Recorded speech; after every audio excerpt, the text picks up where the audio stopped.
చూస్తున్నాం. నేను ఈ వార్త చెప్పే ముందు ఒకసారి మీ నుంచి కూడా నేను రెస్పాన్స్ తీసుకోవాలనుకుంటున్నాను. రైతు భరోసా నిధులు మీ ఖాతాలో జమ అయ్యాయా? మీ చుట్టూ ఉన్నటువంటి రైతులకి రైతు భరోసా నిధులు కనుక జమ అయితే ఎస్, మీకు రైతు భరోసా నిధులు జమ అయ్యాయి. కాంగ్రెస్ పార్టీ ప్రభుత్వం తీసుకున్న నిర్ణయం మాకు బాగానే అనిపించిందని కామెంట్ చేయండి. At the same time కాకపోయినట్టయితే Rythu Bharosa నిధులు జమ కాలేదని చెప్పారు. ఎందుకంటే చాలా గందరగోళం. అసలు రైతు భరోసా నిధులు జమ చేస్తున్నామని చెప్పి జనవరి 26వ తేదీన అప్పటి నుంచి స్టార్ట్ అని చెప్పిన కాంగ్రెస్ పార్టీ ప్రభుత్వం ఈ రోజు వరకు కూడా ఇంకా పూర్తి స్థాయిలో క్షేత్రస్థాయిలో ఆ పరిస్థితి కనిపించడం అంటే కూడా చాలా మంది గందరగోళం వ్యక్తం చేస్తున్నారు.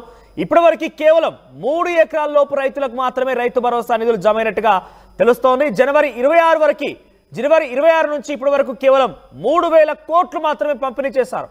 సుమారుగా 7,500 కోట్ల రూపాయలు విడతల వారీగా గత ప్రభుత్వంలో జారీ చేయాల్సి వస్తే కొన్ని కట్టింగ్లు పోగా అటు ఇటుగా 8,000 కోట్ల రూపాయల వరకు ఖర్చు అవుతుందని చెప్పి కాంగ్రెస్ పార్టీ ప్రభుత్వం భావించింది. సో 8,000 కోట్ల రూపాయల నుంచి కేవలం ఇప్పటివరకు 3,000 కోట్లు మాత్రమే జమ అయ్యాయి. అంటే ఎంతమందికి జమ అయ్యాయి అనేది కొంత ఆందోళనే, కొంత ఆశ్చర్యం, కొంత అనుమానం కూడా ఉంది. ఈ సీజన్లో రైతు భరోసా పూర్తి చేయాలంటే 9,000 కోట్ల రూపాయలు అవసరమట. పెండింగ్ లో మరొక 6,000 కోట్ల రూపాయలు రైతు భరోసా నిధులున్నట్టు తెలుస్తోంది. ఆర్థిక శాఖ ఖజానా నుంచి ఇప్పటికే 10,000 కోట్ల రూపాయలు ఉన్నా విడుదల కాని పరిస్థితి. ఆర్థిక శాఖ వ్యవసాయ శాఖ మధ్య తీవ్ర సమన్వయం లోపించిందని చెప్పి తెలుస్తోంది. మార్చి 31 నాటికి రైతు భరోసా పంపిణీ పూర్తి చేస్తామని సీఎం రేవంత్ రెడ్డి ప్రకటించారు. అయితే మార్చి 31కి ఇంకొక నెల సమయం ఉన్నప్పటికీ అసలు ఎందుకు ముందుకు కదలడం లేదు? ఒక నెల రోజుల్లో, ఒక వారం రోజుల్లో, ఒక 15 రోజుల్లో నిధులు కనుక సమకూర్చినట్లయితే అంత ఈజీగా అయిపోయేటువంటి పనికి నెలల తరబడి ఎందుకు వెయిట్ చేయాల్సి వస్తుందో ఒక అనుమానం కూడా రైతుల్లో మొదలైంది. గత బీఆర్ఎస్ ప్రభుత్వంలో విడుదల చేసిన తీరుని, కాంగ్రెస్ ప్రభుత్వంలో జమవుతున్నటువంటి ఆ నిధులకు సంబంధించిన తీరుని రెండింటినీ గమనిస్తున్నారు రైతులంతా కూడా. రైతు భరోసా నిధుల ఆలస్యంతో వారిలో కొంత అసంతృప్తి కూడా నెలకొన్న పరిస్థితి. ఒకసారి మీరు కామెంట్ చేయండి, నేను కామెంట్స్ కూడా చదువుతాను. అంత ముందు మా ప్రతినిధి మధు అందుబాటులో ఉన్నారు, మధు దగ్గరికి వెళ్తానని. ఎస్ మధు, ఏంటి రైతు భరోసా నిధులు ఎందుకింత ఆలస్యం కావస్తుంది? గతంలో మనం పరిశీలిస్తే బీఆర్ఎస్ హయాంలో వారం రోజుల పూర్తి ప్రక్రియ అయిపోయింది. కొంత ఆలస్యం ఉన్నా 1-2 సార్లు లేట్ అయిన పరిస్థితి. కానీ ఇప్పుడు కాంగ్రెస్ పార్టీ ప్రభుత్వం సుమారుగా 3 నెలల సమయం పెట్టింది. అటు ఇటుగా మార్చి 31 వరకు కూడా మేము విడుదల చేస్తూ ఉంటాం, మార్చి 31 వరకు పూర్తి చేస్తామని చెప్పింది. కానీ ఈ రోజు వరకు కేవలం 3,000 కోట్లే, దాదాపుగా నెల సమయం అయిపోయింది. 3,000 కోట్లే, ఇంకో నెల రోజులు మాత్రమే ఉంది. నెల రోజుల్లో 6,000 కోట్లు విడుదల చేయాల్సి ఉంది. సో ఇలా పరిస్థితి ఉంది. రైతులు ఏమనుకుంటున్నారు? అప్డేట్స్ ఏంటి? నిజంగానే, ఎందుకంటే రైతు భరోసాకి సంబంధించినటువంటి స్కీమ్ అత్యంత ప్రతిష్టాత్మకంగా కాంగ్రెస్ పార్టీ భావించింది. దీనికోసం ముందే నిధులు సమకూర్చుకుంది.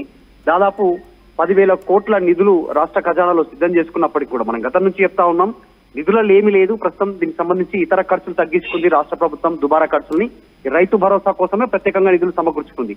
కానీ ఈ నిధులు ట్రాన్స్ఫర్ చేయడంలో ఉన్నటువంటి ఇబ్బంది ఇది. గతంలో ప్రభుత్వం ఏ రకంగా వ్యవహరించిందో ఆన్లైన్ ట్రాన్స్ఫర్ అంటే బెనిఫిషియరీ అకౌంట్ లోకి డైరెక్ట్ గా డబ్బులు ట్రాన్స్ఫర్ చేయడం, ఇప్పుడు అదే విధానం, అదే అధికారులు, అదే వ్యవస్థ. ఎందుకు లేట్ అవుతుంది అనేటువంటిది బిగ్ క్వశ్చన్ రైజ్ అవుతా ఉంది.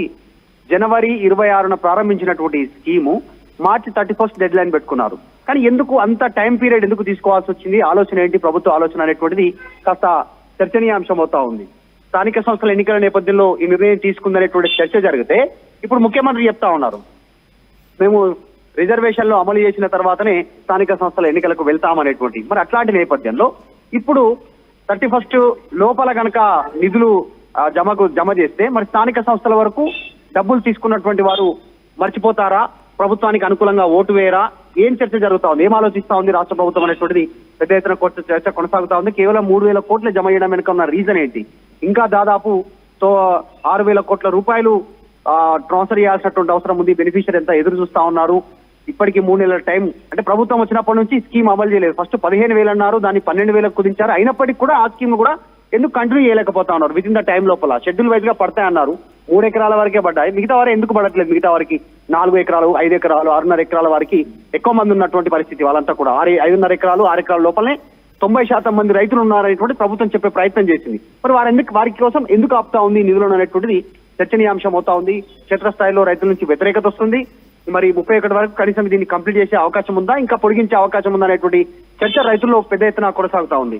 ఈ ఆలస్యంతో రైతులు కాస్త ఆందోళన చెందుతున్నట్టు కనిపిస్తా ఉంది క్షేత్రస్థాయిలో. మనొచ్చి అంటే ఏంటి, సమన్వయం లోపమా లేదంటే ఏం కాదు, ప్రజలు అనుమతిస్తున్నారు, ప్రజలు అంగీకారంతో ఉన్నారు కాబట్టి ఏం కాదు లేని కాంగ్రెస్ పార్టీ అలసత్వం అనుకోవాలా? ఎందుకు అంటే అన్ని రకాల సమకూరినప్పటికీ ఆలస్యానికి గల కారణం ఏంటి? అంటే ఎలక్షన్స్ టైం వస్తే స్థానిక సంస్థ ఎన్నికల కంటే ముందు ఈ నిధులు కనుక జమ చేస్తే కొంత లబ్ధి జరుగుతుందనే ఒక ఆలోచనతో ఏమైనా ఆ దురుద్దేశంతో ఉన్నారా? ఎగ్జాక్ట్ ఆర్థిక శాఖ వ్యవసాయ శాఖకు సంబంధించినటువంటి అంశాలు కనుక చూస్తే రెండు డిపార్ట్మెంట్ లో కాస్త వ్యత్యాసం కనిపిస్తా ఉంది. సమాలోచనలు చేయడం కానీ సమాచారం షేర్ చేసుకోవడంలో అనేటువంటి చర్చ కూడా వినిపిస్తా ఉంది. మరి ప్రభుత్వం ఆలస్యం చేయడానికి గల కారణాలు ఏంటి అనేటువంటిది కూడా పెద్ద ఎత్తున చర్చ కొనసాగుతుంది. ఇప్పటికే రైతుల్లో క్షేత్రస్థాయిలో కాంగ్రెస్ ప్రభుత్వం పైన 16 నెలల్లోనే దాదాపు 16 నెలల లోపలనే తీవ్ర వ్యతిరేకత ఉంది అనేటువంటిది చర్చనీయాంశం. ఒకవైపు ప్రభుత్వం కూడా దీనిపైన రిపోర్ట్ తెప్పించుకుంది. ఇంటెలిజెన్స్ నిజంగానే క్షేత్రస్థాయిలో అలా ఉందా అనేటువంటిది. వాస్తవానికి జరుగుతున్న ప్రచారానికి కేంద్ర రాష్ట్ర ప్రభుత్వానికి అందించినటువంటి ఇంటెలిజెన్స్ రిపోర్ట్ దాదాపు సరిపోలడంతో ఎట్లా దీన్ని ఓవర్కమ్ చేయాలనేటువంటి ఆలోచన ఒకవైపు. ఇప్పుడు ఆల్రెడీ హామీ ఇచ్చారు 31 వరకు. ఆల్రెడీ ఇది ఫిబ్రవరి అయిపోయింది, ఈ రోజు 27, రేపు 28 ఫిబ్రవరి కంప్లీట్ అవుతుంది. కేవలం ఒక్క నెల 31 రోజుల వ్యవధిలోనే మరి 6,000 కోట్లు బెనిఫిషియర్ అకౌంట్ లో పడే అవకాశం ఉందా, లేకుంటే ఆ నిధులను నిజంగానే గత ప్రభుత్వం గత పాలకులు విమర్శలు చేస్తున్నట్టు దీన్ని ఇతర వాటికి ఉపయోగిస్తున్నారా ఈ నిధులను అనేటువంటి చర్చ కూడా కొనసాగుతా ఉంది. చూడాలి రాష్ట్ర ప్రభుత్వం ఎలాంటి నిర్ణయం తీసుకుంటుందో. రైట్ మధు. సో రైతు భరోసా నిధుల విడుదల పైన కొంత ఆందోళన వ్యక్తమవుతోంది. రైతులు కూడా చాలా తీవ్రమైన అసంతృప్తి వ్యక్తం చేస్తున్నారు. సో ఇప్పటికీ జనవరి 26 నుంచి మొదలై ఈ రోజు వరకు కూడా దాదాపుగా ఫిబ్రవరి నెల పూర్తి కావాల్సి వస్తోంది. 3,000 కోట్ల రూపాయలు మాత్రం విడుదల చేశారు. కేవలం 3 ఎకరాల లోపు వారికి మాత్రమే రైతు భరోసా నిధులు జమ అయినట్టుగా తెలుస్తోంది. అది కూడా పూర్తి స్థాయిలో క్షేత్రస్థాయిలో ఎటువంటి ఇంప్లిమెంటేషన్ ఉందన్నా కూడా కొంత అనుమానం వ్యక్తం అవుతోంది. అయితే మార్చి 31 కల్లా పూర్తి చేస్తామని ముఖ్యమంత్రి రేవంత్ రెడ్డి ప్రకటించినప్పటికీ ఇప్పటివరకు 3,000 కోట్లు మాత్రమే అయిపోయాయి. ఇంకా 6,000 కోట్లు కావాల్సి ఉంది. మరి ఎలా విడుదల చేస్తారనేది కొంచెం చూడాల్సిన అవసరం అయితే ఉంది. సమన్వయ లోపం అయితే ఉందన్నట్టుగా తెలుస్తోంది. ఆర్థిక శాఖ వ్యవసాయ శాఖ మధ్య సమన్వయ లోపం కారణంగా అంతా కూడా ఆలస్యం అవుతున్నట్టుగా తెలుస్తోంది. మరి చూద్దాం ఎలా జరుగుతుంది. క్షేత్రస్థాయిలో అయితే కాంగ్రెస్ పార్టీకి ఊహించిన విధంగా అంత పాజిటివ్ రెస్పాన్స్ అయితే లేదు రైతు భరోసా విషయం పైన.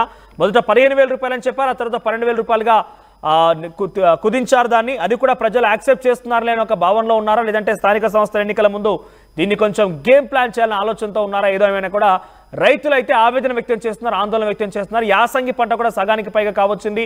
రేపో మాపో అయితే కోతలు కూడా మొదలు కాయే అవకాశం ఉంది ఒక వారం 10 రోజుల్లో. ఇప్పటికీ రైతు భరోసా నిధులు జమ కాకపోవడం పైన రైతులు తీవ్ర ఆందోళన వ్యక్తం చేస్తున్నారు. మీ అభిప్రాయం ఏంటి? రైతు భరోసా నిధులు విడుదల కాకపోవడం పైన, కాంగ్రెస్ పార్టీ ప్రభుత్వ పనితీరు పైన, రైతుల పట్ల వాళ్ళు చూపిస్తున్న శ్రద్ధ పైన మీరేమనుకుంటున్నారు? మీ అభిప్రాయం కామెంట్